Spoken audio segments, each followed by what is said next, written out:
விசேட டெங்கு ஒழிப்பு வேலை திட்டம் இன்று முதல் எதிர்வரும் 24ஆம் திகதி வரை முன்னெடுக்கப்பட உள்ளது. Zuzi The Clothing Store முழு குடும்பத்தினருக்கும் தேவையான அனைத்து ஆடை அணிகலன்களையும் ஒரே இடத்தில் கொள்வனவு செய்யுங்கள். அனைவருக்கும் ட்ரெண்டிங்கான எக்ஸ்க்ளூசிவ் கலெக்ஷன்ஸ் எங்களிடம். கொட்டஹென, ஹேட்டன் மற்றும் வில்லபத்தை புதிய கிளையில். சந்தோஷமான தருணங்களை ஜூசியுடன் கொண்டாடுங்கள்.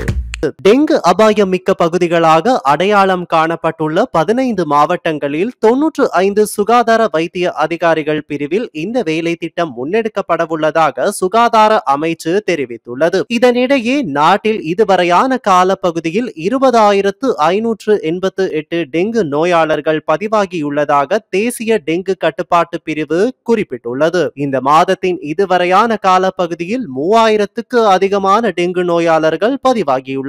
அதே நேரம் மேல் மாகாணத்தில் சிக்குன்குனியா நோய் தொற்றும் அதிகரித்துள்ளதாக தேசிய டெங்கு கட்டுப்பாட்டு பிரிவின் பணிப்பாளர் விசேட வைத்திய நிபுணர் சுதத் சமரவீர தெரிவித்துள்ளார்.